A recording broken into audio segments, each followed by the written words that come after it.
로마서 8장 28절에서 39절 말씀을 우리가 읽었습니다. 하지만 오늘 본문 설교가 아닙니다. 제목은 새 영적인 삶을 살기 위한 네 가지를 준비하십시오 하는 제목으로 설교를 드릴 터인데, 이것은 이 네 가지가 다 본문이 따로 있었던 올해 특별 새벽기도 주간의 설교입니다. 본문이 다 따로 있는 설교인데, 오늘 이 로마서 8장 28절에서 39절 부분은 하나님의 사랑에서 우리를 끊을 수 없다, 그러니까 하나님이 올해도 우리를 지켜주실 것이다 하는 이 테두리 역할만 해줍니다. 그러니까 하나님의 사랑 안에 끊어지지 않고 올해도 넉넉히 지켜지고 이겨질 것을 믿는 테두리 안에서 올해 우리의 삶에 하나님 주시는 네 가지 당부의 말씀으로 들으시고, 이 말씀을 믿음으로 받아 올 한 해도 영적으로 큰 은혜가 있으시고 승리하시며 전진하시는 여러분 되시기를 주님의 이름으로 축원합니다. 우리 먼저 하나님께 할렐루야로 한번 찬송하십시다. 다 같이 하겠습니다. 할렐루야. 반갑습니다. 우리 성도님들 한번 인사하십시다. 한 주 평안하셨습니까? 잘 오셨습니다. 네. 감사합니다. 건강하게 오셔서 감사합니다. 이제 하나님 말씀을 증거하도록 하겠습니다. 오늘 우리가 2022년 새해 특별 새벽기도 한 주간을 마치고 이제 힘차게 한 해를 시작하고 있는데요. 이 새해를 우리가 소망이 있을 것입니다. 영적으로 잘 감당하기 위해서 특별히 은혜되는 한 해를 살기 위해서 우리가 준비해야 될 것 네 가지를 말씀드리려고 합니다. 먼저 첫 번째는요, 여러분 이 새해에 자신이 매여 있는 것을 끊으시기 바랍니다. 그래서 하나님께 이렇게 기도하셔야 됩니다. 하나님, 내가 지금 매여 있는 것이 있다면 이것을 끊게 해주옵소서. 강력하게 간절하게 기도하셔야 합니다. 흔히 보통 사람은 신년이 되면 새해 계획을 세우죠. 운동을 하겠다, 책을 몇 권 읽겠다, 또 혹은 올해는 새로운 것을 학원을 다니 한번 배워보겠다, 이렇게 계획을 합니다. 신앙인들도 마찬가지로 새해가 되면은 하나님께 올해는 내가 여태는 못했는데 이런 것들을 섬기고 싶다, 혹은 나의 영적 상태를 위해 이런 것들을 해야 하겠다, 이렇게 계획을 하는데요. 그런데 저희가 오늘 이 시간에 우리가 새해를 맞아서 처음 할 일은 새해를 계획하고 시작하는 것이 아니다 하는 말씀을 드리고 싶습니다. 왜냐하면 반복되는 실패 때문입니다. 오늘 이 중에는 새해 계획을 아마 세우지 않으신 분도 있을 것 같아요. 그런데 여러분 그 이유를 한번 돌아보시죠. 이유가 뭐죠? 매번 계획을 세우지만 실패를 경험합니다. 반복되는 그 실패를 경험하다 보면 어느샌가 새 계획을 세우지 못하고 있는 자기 모습을 발견하죠. 그렇기 때문에 계획을 세운다고 해서 할 수 있는 것이 아니라는 겁니다. 사람이 바뀌지 않고는 계획을 세운다고 할 수가 없어요. 그래서 실패하는 이유를 먼저 제거해야 됩니다. 그것을 제거해야 성공을 맛볼 수가 있는 거죠. 이것은 영적인 삶도 마찬가지입니다. 올해 우리가 하나님께 보다 더 가까이, 그리고 더 은혜로운 그 한 해를 소망하며 나아갈 것입니다. 그러면 그것이 사실이면 저는 권면드립니다. 새해를 시작하려 하지 말고 영적으로 매인 것을 먼저 끊으시기 바랍니다. 하나님께 영적인 매인 것을 끊게 해달라고, 은혜를 달라고 기도하시기 바랍니다. 성도의 영적인 삶이 계획이 실패하는 거기에는 이유가 있는데 무언가 매여있기 때문에 그렇습니다. 그럼 이 매인 것을 끊는다 하는 그 의미를 좀 생각해 봐야겠는데요. 여러분, 하나님이 아브라함을 부르실 때요 어떻게 했는지 기억나시죠? 본토와 친척과 아비 집을 떠나라 이렇게 지시하셨어요. 그래서 지시할 땅으로 가라 이렇게 말씀하셨습니다. 이것이 의미를 살펴보면 매인 것을 끊기 위함입니다. 여러분, 그게 아니라면요 그 고향 땅에서 하나님을 믿어서 섬기는 것이 훨씬 낫습니다. 왜냐하면 그곳에는 우상 숭배하는 친척들과 고향 친구들이 많기 때문에 그곳에서 하나님을 믿고 하나님을 그들에게 전하는 것이 훨씬 더 영화롭지 않고 영광되지 않겠습니까? 그런데 사람은 그런 존재가 아니에요. 사람은 약합니다. 매여 있는 존재죠. 그래서 그곳에 남아있으면 하나님을 섬기기는커녕 그 문화 속에 그리고 사람들의 영향 속에서 빠져나오지 못하고 신앙의 실패를 경험할 것을 하나님은 아시는 겁니다. 각오와 현실이 다른 것이죠. 그래서 이 인간의 연약함 때문에 하나님은 아브라함을 메고 있던 그것을 끊어버리고 떠나라 말씀하시는 것이죠. 우리가 우리를 메고 있는 하나님을 섬기는데 방해되고 있는 것들을 끊지 않으면 우리도 실패할 수 있기 때문에 끊어버려야 됩니다. 이것이 첫 번째 메인 것에 대한 끊음이고, 두 번째는요, 아브라함은 자식이라는 것에 매여 있던 사람입니다. 그가 하나님의 부르심을 받아 그가 떠날 때에 그에게는 자식이 없었어요. 하나님은 아브라함에게 자손을 주겠다고 약속하셨죠. 그래서 떠난 겁니다. 그래서 엄밀히 말해 그 단계의 아브라함의 신앙은 하나님과 자손 중에 우선순위를 둔다면 아마도 자손에게 더 우선순위가 있었다 하겠습니다. 자식을 주시고 축복을 주시기 때문에 믿는 거죠. 하지만 하나님을 믿고 떠난 그 세월 동안에 자손을 얻지 못했어요.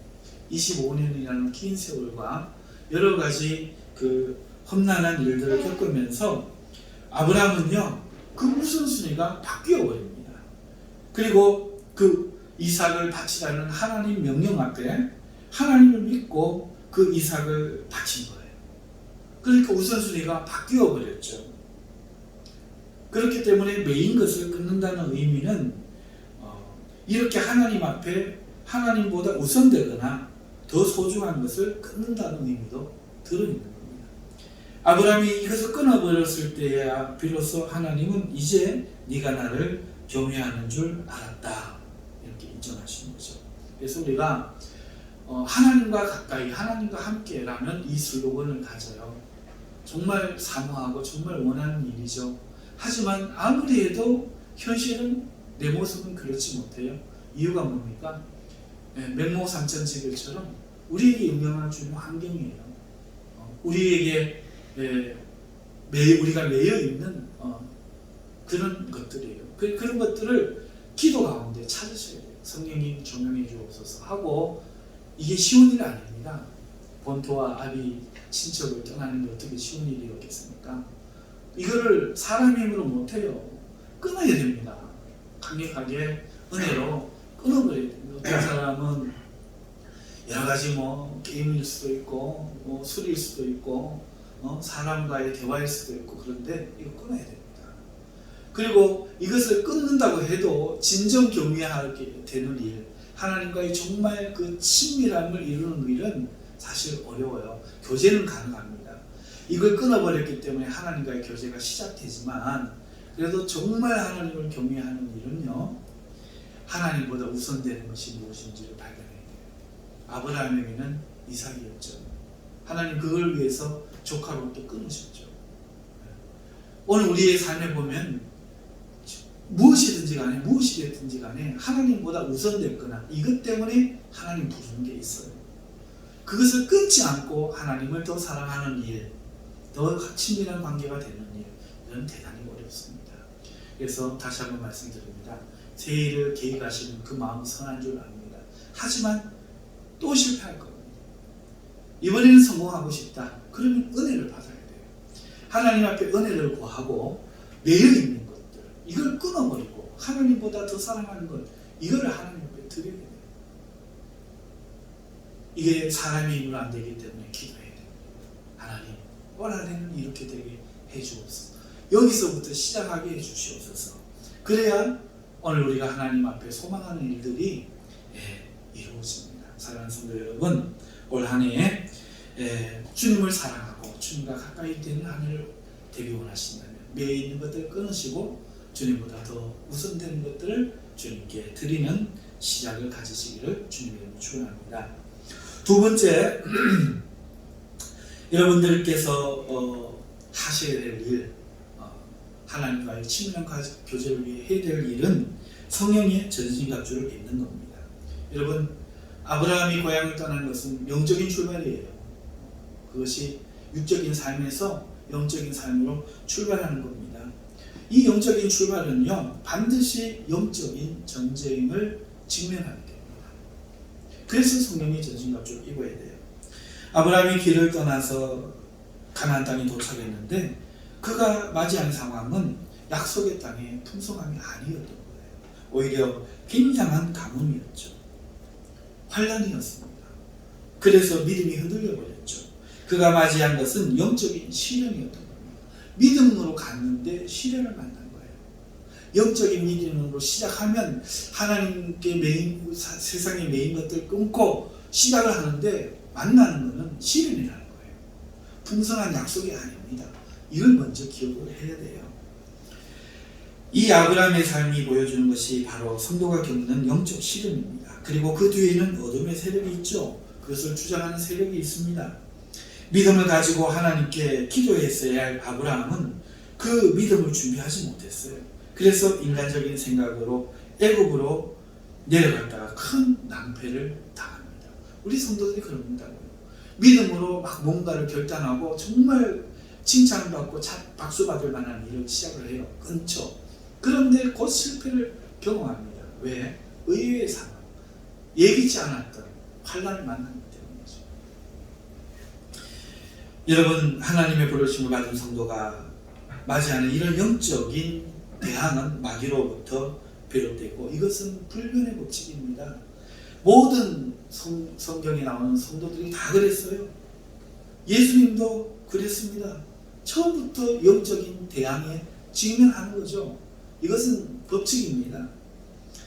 그러니까 이것을 안 겪는 문제가 아니라 이 문제는 반드시 겪기 때문에 이겨내느냐 아니냐의 문제예요. 피할 수 있는 문제가 아닙니다. 그러므로 매인 것을 끊고 새 출발을 하신다면 여러분 이것을 예견하셔야 돼요. 아하, 영적인 시련이 닥치겠구나. 영적인 저항이 있겠구나. 마귀와의 싸움이 이제 시작되겠구나. 그러면 여러분 이때 무엇이 중요할까요? 싸울 준비를 해야 됩니다. 여러분, 하다못해 다윗처럼 물밑돌이라도 가져야 하죠. 싸움이잖아요. 하물며 영적인 마귀, 우리보다 더 지혜롭고 강한 마귀를 대항하려면 우리도 특별한 것으로 무장해야 하는 겁니다. 그게 바로 성령의 전신갑주예요. 세상의 것은 싸울 수가 없습니다. 먼저 진리의 띠로 허리에 동이십시오. 여러분, 아브라함이 가뭄을 만났을 때 하나님이 이곳에 오시라고 했으니까 나를 책임지실 거야 하는 믿음이 준비되어 있었다면 실패하지 않았을 거예요. 풍랑치는 밤바다 위에 주무시는 배에서 주무신 예수님 보고 제자들이 죽게 되었나이다 할 때 예수님 뭐라고 했어요? 믿음이 적은 자들아, 원어대로는 믿음이 없는 자들아. 믿음이 없는 자들아, 너희 믿음이 어디 있느냐? 왜 죽는다고 생각해요? 예수님은 죽는데. 예수님이 이 풍랑을 잠재우지 않으면 안 됐다, 그러니까 깨워야 된다 이렇게 생각하고 두려워했던 것처럼 지금 오늘 우리 삶에 오늘 우리가 새로 시작했을 때 우리에게 힘을 주는 것은 바로 이 믿음이라는 거죠.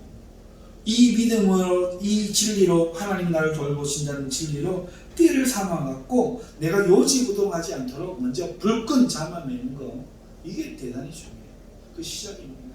그래서 하나님이 나를 사랑하시고 지키신다는 이 진리에 대한 믿음, 이것으로 먼저 허리를 동이십시오. 다음으로는요, 의의 오신경을 가슴에 붙여야 합니다.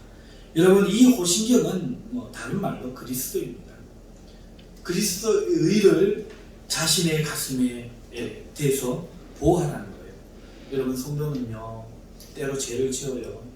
예수님을 믿어도 마찬가지죠. 자신의 연약한 모습에 매일 부딪힙니다.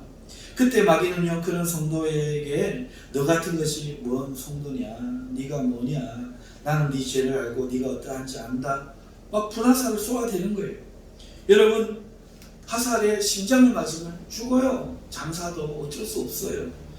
그러니까 생명이 나는 우리의 마음을 예수님의 그리스도의 의로 보호해야 돼요. 왜?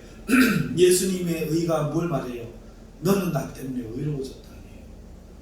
마귀가 아무리 네가 니까짓 게 네 지은 죄를 안다.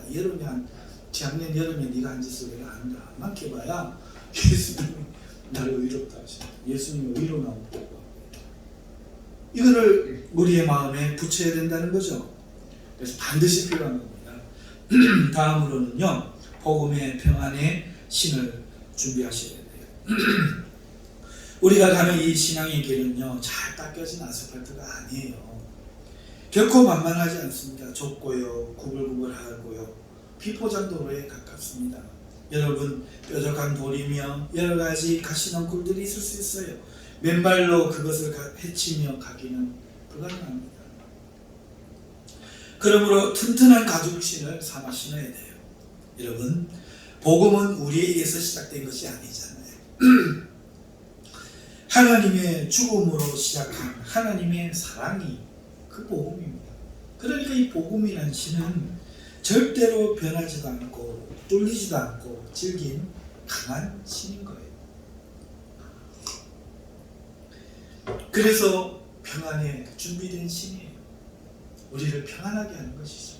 하나님의 죽음의 결의, 나를 사랑한다는 그게 복음이잖아요. 그럴 때 작은 문제들, 길이에 있는 여러 가지 문제들이 문제가 되지 않는 것이죠. 이 2022년을 잘 걷기 위해서 바로 이 복음의 신을 우리가 신어야 됩니다. 복음을 꼭 붙들고 잘 이해해야 되는 것이죠. 네 번째로 우리가 준비해야 될 전신갑주는 믿음의 방패예요. 여러분, 앞에 세 가지 성령의 아이템을 가졌잖아요. 예? 진리의 띠, 의의 호신경, 복음의 신.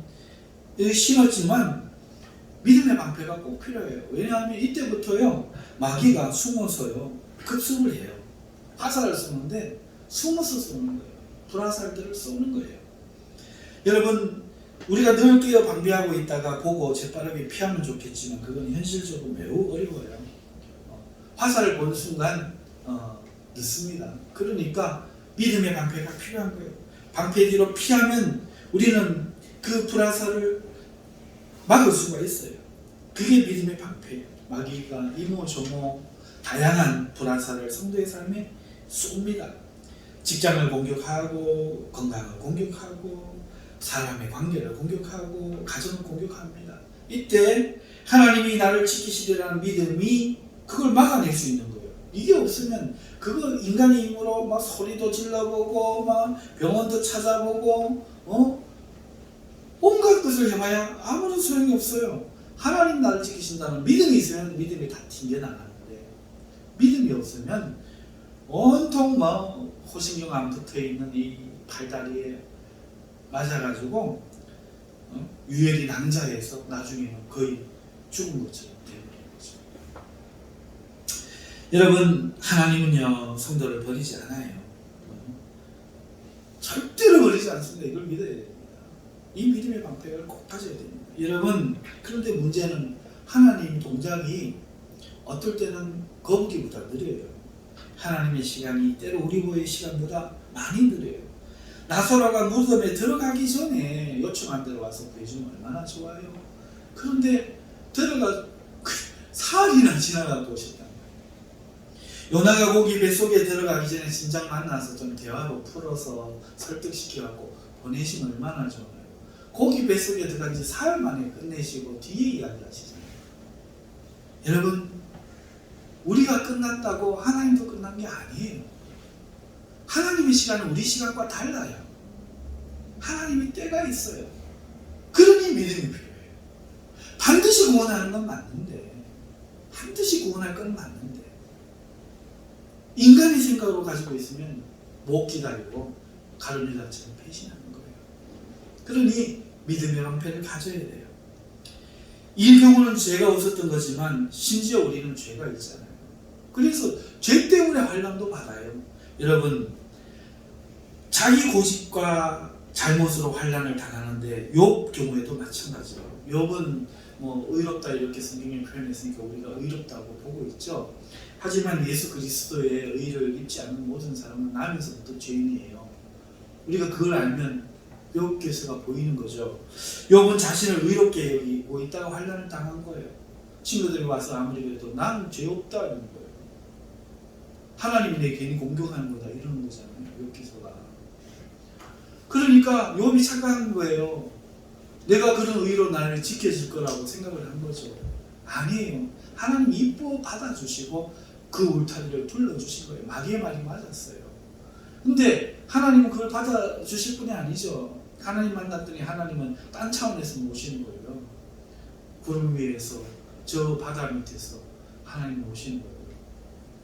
여러분, 욥은요 그렇게 자기를 의롭게 여기고 있다가 그 환난을 당했고, 삼손은요 나실인의 서약을 지키지 않아 눈이 뽑히고 환난을 당했습니다. 오늘 우리도 교만하다가 자기를 의롭게 여기다가 선 줄 알다가 그렇게 환난을 당하고, 고집을 부리다가 방심하다가 그렇게 환난을 당할 수 있다는 거죠. 그때도 하나님은 그들을 구원하셨죠. 자 보세요. 앞에 죄가 없는 경우, 뭐 언제 그런 죄 말고 그런 잘못이 아니고 당한 그런 일에도 하나님은 반드시 구원하셨고, 이유가 있는 것에도 하나님은 구원하셔요. 그러니까 한마디로 하나님은 무조건 하고 구원하십니다. 아멘. 하나님의 이름을 부르는 자는 구원을 얻으리라. 이 믿음을 반드시 가지고, 이 믿음의 방패로 불화살들을 너는 아니야 하는 거 다 튕겨내요. 여러분, 다섯 번째 우리가 준비해야 될 성경의 전신갑주는 구원의 투구예요. 여러분, 투구는 머리에 쓰는 거잖아요. 머리는요 생각이 활동하는 것이고 지식이 들어가는 것이잖아요. 성도의 이 지식과 생각이 하나님의 구원이라는 확실한 투구로 보호받아야 한다는 뜻입니다. 이 구원은 성도가 만든 것이 아니라 전능하신 하나님이 만드신 것으로 깨어지지 않는 거예요. 여러분, 6.25 전쟁 그 사망자 그 발굴 현장에 보니까 철모에 구멍이 뚫려있더라고요. 그 철모가 총알만 막았으면 안 죽었을 텐데요. 여러분, 그러나 하나님의 구원의 투구는 절대로 뚫리지 않아요. 이 구원의 투구, 확실한 구원의 투구로 우리의 이 지식과 생각이 지켜지지 않으면 마귀는 지식과 생각을 공격하는 거예요. 가룟 유다에게도 예수님 팔 생각을 집어넣었다 하잖아요.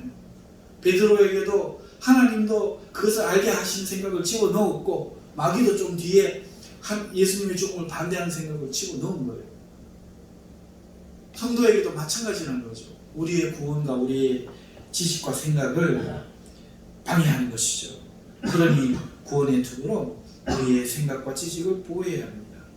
자, 이제 한 개가 더 남았어요. 여섯 번째 전신갑주, 바로 성령의 검입니다. 말씀의 검을 말해요. 앞에 말한 이 아이템들은요 정확하게 말하면 방어 장비예요. 여러분, 마귀의 공격에 방어만 할 수 있다는 거예요. 싸움은요 결국 상대를 죽여야 이깁니다. 그렇잖아요. 그러니까 강력한 공격 무기가 필요해요. 그렇지 않으면 내 방어하다가 끝나는 거예요. 이 강력한 무기, 바로 하나님의 말씀의 검입니다. 성령의 검입니다. 하나님의 말씀은 천지를 지으신 능력 있는 말씀이요, 우리를 구원하시는 능력 있는 말씀입니다. 예수님도 이 말씀으로 마귀를 물리쳤었어요. 그러니까 우리도 말씀의 검을 가져야 돼요. 그래서 성경을 배워야 할 이유가 있는 거예요. 알아야 그 말씀이 검이 되어 마귀의 그 거짓을 찌르고 마귀의 거짓의 핵심을 찌르지요. 그래서 우리가 먼저 과거에 매인 것을 하나님의 은혜로 끊고, 하나님의 은혜로 큰 간절하게 기도해서 성령의 전신갑주를 우리가 입고 무장을 해야 하나님 앞에 이 영적인 길을 하나님과 교제하며 갈 수 있는 겁니다.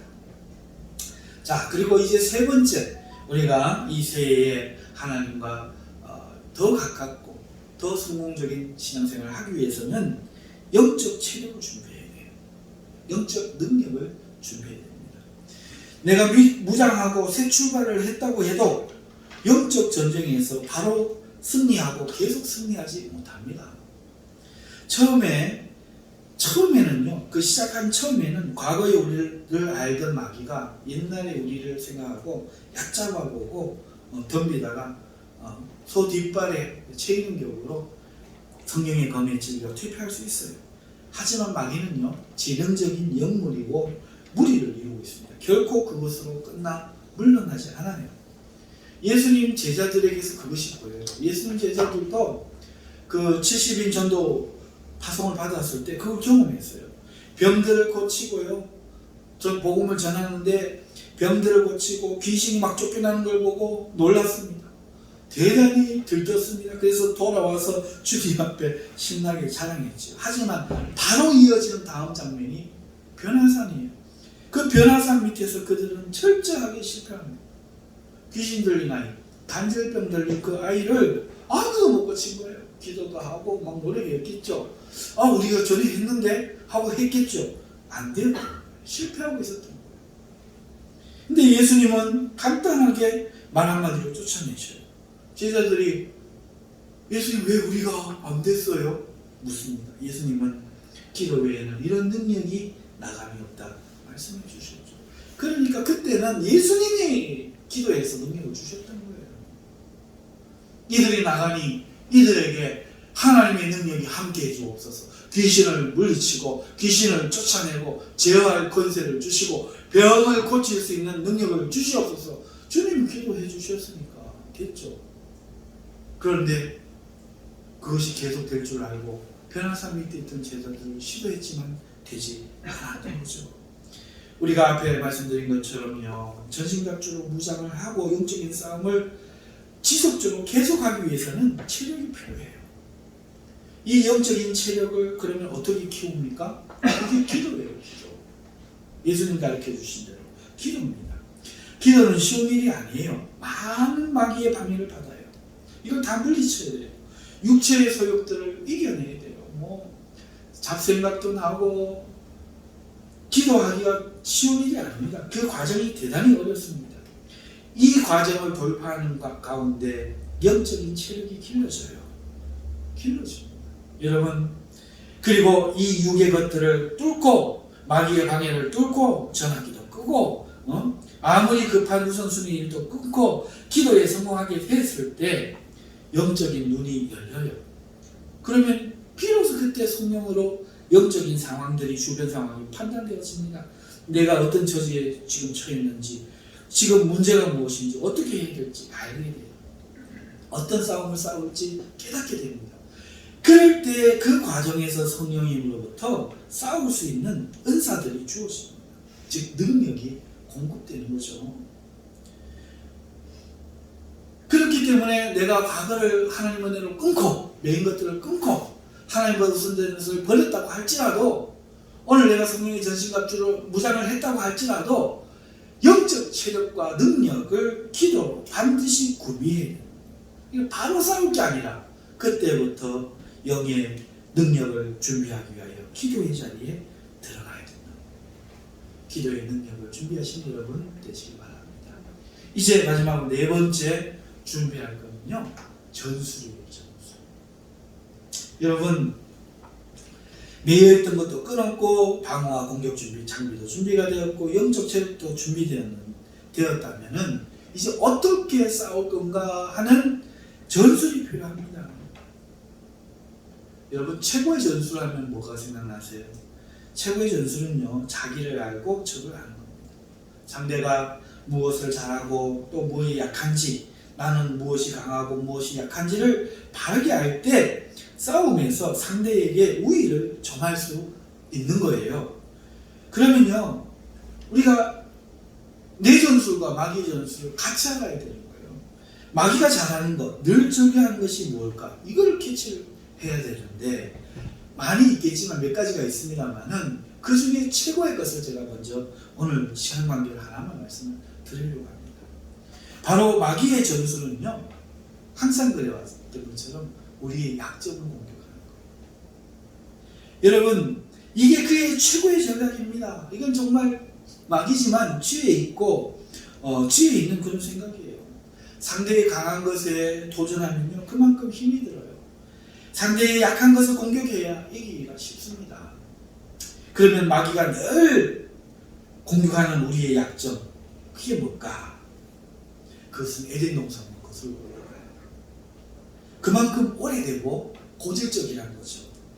번번이 마귀가 그것을 사용하여 이기고 있다는 것을 의미합니다. 우리의 약점은 성도만 갖고 있는 게 아니라 사람이면 가지고 있는 기본적인 아주 치명적인 약점이에요. 그것은 바로 수치심입니다. 여러분, 아담과 하와는 범죄한 후에 가장 먼저 자신들이 벌거벗었다는 것을 깨달았다. 그래서 무화과로 나뭇잎을 엮어서 치마로 삼았다. 이렇게 기록되어져 있죠. 죄 지은 상황을 딱 그거 하나로 하나님께서 보여주시잖아요. 여러분, 인류의 최초의 깨달음, 그게 수치예요. 인류의 최초의 행위, 그것이 자신의 수치를 스스로 가리는 일이에요. 인류의 최초의 깨달음, 인류의 최초의 행위, 이것이 가지는 의미가 작을 수 없잖아요. 수치심은 인류의 가장 큰 약점입니다.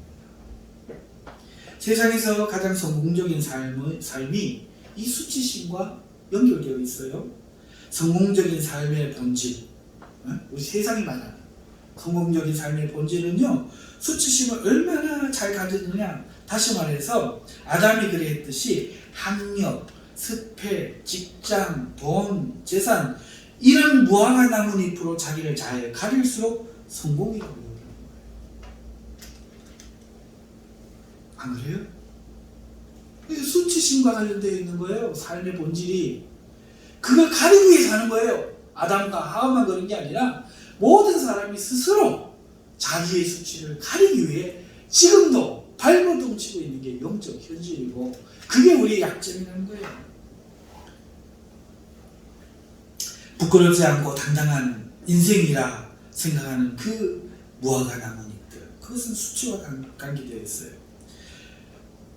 여러분, 그런 것들이 없을수록 우리는 수치를 느끼는 거죠. 마귀는 이 약점을 잡고 지금까지 공격에 성공하고 있어요.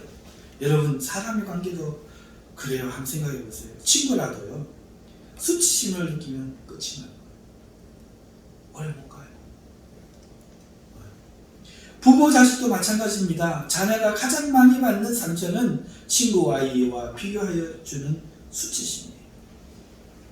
아버지 친구 아들은 어떤 줄 아니? 옆집 아이는 뭐 어땠다더라? 여러분, 그 수치심이 부모 자식도 끝내버려요. 부부관계도 마찬가지예요. 시댁과 친정의 차이가 있는 경우가 있잖아요. 그때 그것을 들추면 얼마나 그 수치심이 깊은 영향을 미치는지 모릅니다. 개인적으로도요, 네가 뭘 알아? 네가 뭘 알아 도대체? 네가 뭐 있다고? 이런 거 처음 보지? 이렇게 수치심을 유발하는 말을 하면 관계가 끝나버리는 거죠. 성도가 교회를 언제 옮깁니까? 다른 성도와 자신의 모습이 비교될 때, 자존심 상할 때예요. 삶의 수준이 어울리지 못한다고 생각이 들 때 교회에 있기 힘듭니다. 자신이 교회에서 존중받지 못한다고 여겨질 때, 그때 교회를 떠나는 거예요. 누군가로 인해 자존심의 상처를 받았을 때, 목회자로부터 자신의 생각이 틀렸다고 지적받을 때, 갈등 관계에 있는 성도의 말이 더 존중받고 있다고 느껴질 때, 그런데 그 성도와 자신의 형편이 차이가 날 때, 자신이 교회에서 중요한 사람이 아니라 생각이 될 때, 그때 교회를 떠났잖아요. 이 모든 것에 수치심이 있는 거다. 난 원래부터 이런 사람인데 난 꼬발이라도 괜찮아? 이 태평한 사람 같으면 아유 얼마나 좋아요. 그런데 그렇지 않다는 거죠. 이 수치심은 성도도 가지고 있는 거예요. 마귀는 이 수치심을 공격해요. 하나님을 모르는 자들에게는 수치심을 느끼지 않는 삶을 살라고 동기부여를 주는 거예요. 그래서 하나님께 멀어지는 삶으로 공격하는 거예요. 그러나 하나님을 아는 사람들에게는 끊임없이 이 수치심을 들추어가지고 반대로 의기소침하고 무기력하고 절망하게 하는 거예요. 그리고 그게 다 안 되잖아요. 그러니까 위선해, 위선 아닌 척해, 이렇게 바리새인을 만들어버리는 거죠. 그러면 어떻게 해야 돼요? 우리가 이 수치심이 약점이다, 이게 고질적인 약점이다, 어떻게 해야 돼요? 이제 이걸 정면으로 응시해야 되죠. 이거는요, 나이가 많다고 극복되어지는 게 아니에요. 도망가는 사람은 절대로 극복이 안 돼요. 정면으로 맞서야 됩니다. 마귀의 전략이 우리의 수치심을 공격하는 것. 무기도 다 있으면 뭐합니까? 수치심 건드는 것. 오늘은 무너집니다. 제 풀에 무너집니다. 이것이 전략인 줄 알았으면 이 약점을 우리가 보완해야 되는데 어떻게 이것을 보완할지 이제부터 그 말씀을 드리겠습니다. 첫 번째, 수치심을 가리는 방법이 아니다. 이걸 먼저 말씀드렸죠. 절대로 가리지 마세요. 자기 수치를 가리는 거, 무화과 나뭇잎을 치마를 엮는 거, 이거 정말 안 좋은 거예요. 모든 사람이 하는 거예요. 학력, 재산, 건강, 성공적인 삶, 패러다임, 철학, 무엇이 됐든 좋아. 신앙인도 마찬가지예요. 내 신앙의 지식, 가려봐야 소용이 없어요. 아담이 범죄했을 때 숨은 거 기억나시죠? 그때 그는 자신이 그때 그가 자신이 벌거벗었음을 숨지 말고 가리지 말고 오히려 인정하고 하나님께 죄 용서를 구했어야 했습니다. 그런데 그는 그것을 가리는 것을 선택했죠. 이것이 사람들의 방법이에요. 변명하고 숨기고 가리려 하죠. 올바른 방법이 아닙니다. 마귀가 알고 있어요. 숨긴 거. 성경에 그런 말 있죠. 그물 치는 걸 새가 보면 아무 소용없다. 여러분, 새가 보면 소용이 없는 거예요. 마귀가 다 하는 거예요. 가리면 뭐합니까? 그러면 어떻게 해야 돼요? 네, 인정하는 거. 그게 최고의 방법이에요. 내가 그래. 내가 맞아. 네 말이 맞아. 그래서 이제 내가 어떻게 할까? 이렇게 문제를 적시하는 것이 더 나은 방법. 부끄러움으로 도망치고 숨는 것이 아니라 문제 앞에 나서는 거예요. 이게 더 낫습니다. 예를 들어서 설명해 볼게요. 가난에 대해서 한번 생각해 봅시다. 돈이 많은 것을 우리가 자랑스럽게 여기잖아요. 그렇다면 반대로 가난한 사람은요, 자기 가난을 부끄럽게 여길 거예요. 그런데 돈이 자랑스러운 게, 돈이 많은 게 자랑이 아니잖아요. 왜? 그건 자랑 아니에요. 왜 자랑이 됐어요? 수치를 가리기 때문에. 난 수치스럽다, 이 마음이죠. 그럼 반대로 가난한 것도 안 부끄러워야죠. 여기에 수치심이 플러스 되니까 가난한 사람은 그 가난을 부끄럽게 여기고, 돈이 많은 사람은 수치스러운 인간임에도 자기를 자랑스럽게 여긴다는 거죠. 하지만 옛 선비들은요, 청렴을 자랑스럽게 여겼습니다. 그래서 오히려 검소한 생활을 했죠. 비록 그 검소가 무화과 나뭇잎이긴 했지만 적어도 가난은 극복했다는 거죠. 가난할수록, 청렴할수록 오히려 더 명예로운 사람이 되었죠. 그러니까 가난 자체가 부끄러움이 아니었다는 거죠. 부끄러움의 원인은 수치에 있었던 거예요. 그래서 이것을 우리가 깨달았다면 여기서 말하고자 하는 것은요, 가난에 대해 어떻게 인식하느냐 하는 거예요. 가난을 피해서 숨을 게 아니라 가난을 직시하고 가난 자체를 생각해 봐야 돼요. 부끄러운 것인가 아닌가? 나는 가난을 인정할 건가 안 할 건가? 이거에 대해서 직면해야 된다는 거죠. 문제가 있어요, 여기. 이 가난이 선택적인 가난이 아닐 때가 있다는 거예요.